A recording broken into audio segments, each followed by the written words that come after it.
Hey guys, it's Nyx, and welcome back or welcome to my channel. Today we are going to be talking about my December TBR, and by December TBR I meant December wrap-up.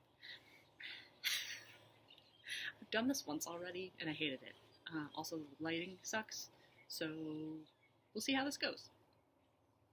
The first book that I read in December, or finished in December, was Brimstone, but I'm not going to go too into Brimstone because the last video that I did a whole thing on Brimstone.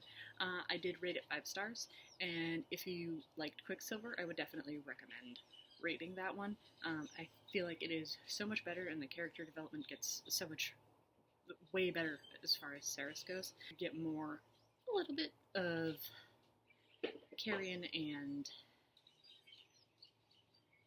Kingfisher. I don't know why I couldn't remember his name.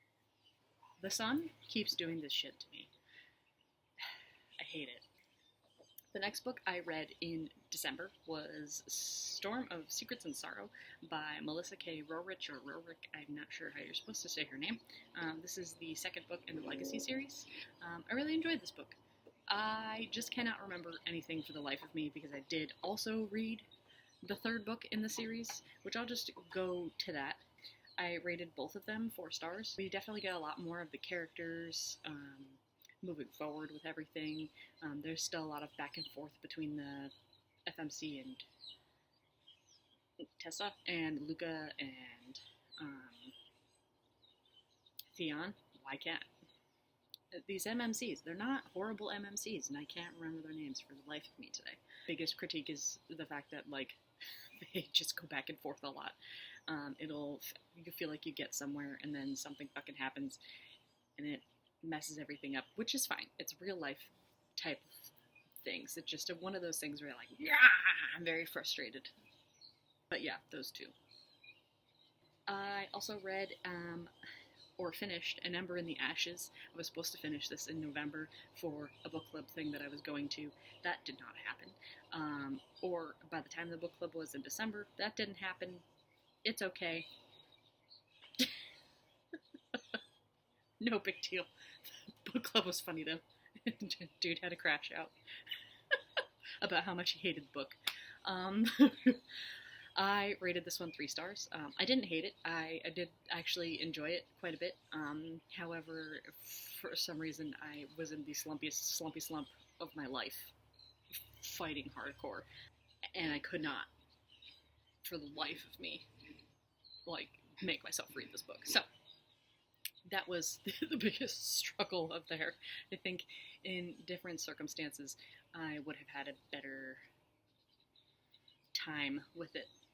But this one, it goes after Elias and Laia? I'm not sure. One of them ends up being sort of a spy, and one of them is the commander of sorts' son, and you get to go with their whole story and all of that. The next book that I read was Hollow by the Twisted Sisters.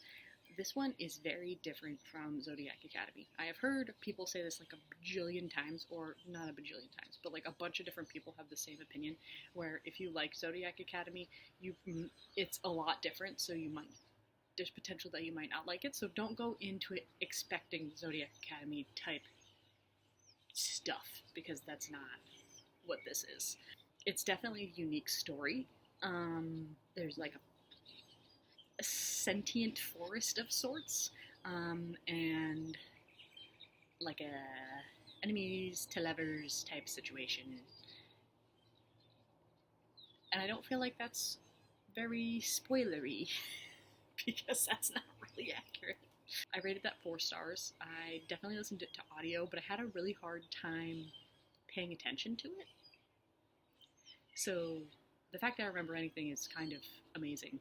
I hate this lighting. But we're gonna suck it up today. I can't, for some reason, the other area I'm more blinded, worse lighting. Inside, everything is awful. The book I read before the last book of this month, like the Legacy Series 3 book, was A Match Made in Hell, Bound to the Vampires by Tracy Lovelott. I rated that 4 stars. That was something that I used to get myself out of my slumpity slump.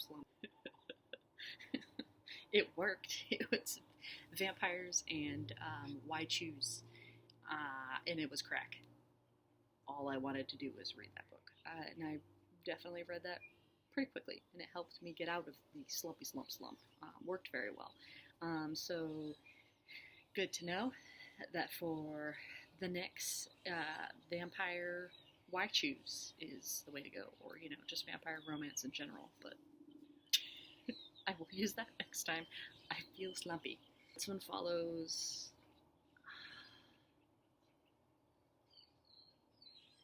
I can't remember the FMC's name, but there's Jackson Hudson, which is weird because the Crave series has those 2 names in it, and then another guy.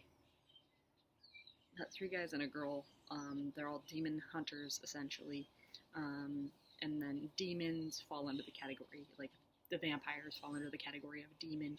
And so she's been fighting all of these vampires for a really long time, and then she gets forced to work with a group of vampires that are all men. And in this world, it's normal to have like a group of like dudes with one chick type situation or whatever. She's forced to work with them. They're vampires, so she has to get over that fact and try to fix things up, and then romance ends up happening in the process. It's also a 3-book series. I don't know if I'm going to read it, but we will see. Other than that, I've already spoke about this book, but it's the Tempest of Wrath and Vengeance, which is the 3rd book in the Legacy series. So we won't go over that because I've already spoken about those 2. Currently, I am reading Kingdom of Ash, so that is all I can think about. If you guys want a video on that, or like little clips in a big long video of that whole thing, let me know in the comments, because I would love to do that. I might do it anyways, if we're being honest, because I don't normally get emotional with books, and this one is getting me emotional, so that's fun. But I think that's all. Let me know in the comments if you have read any of these books. I imagine that somebody will, because there's so many of the new releases that everybody was freaking out about. Let me know your thoughts and what you, if we have similar opinions on these books or not. I hope you enjoyed my video, and I hope you have a wonderful day and rest of your week. Thank you for watching. Bye.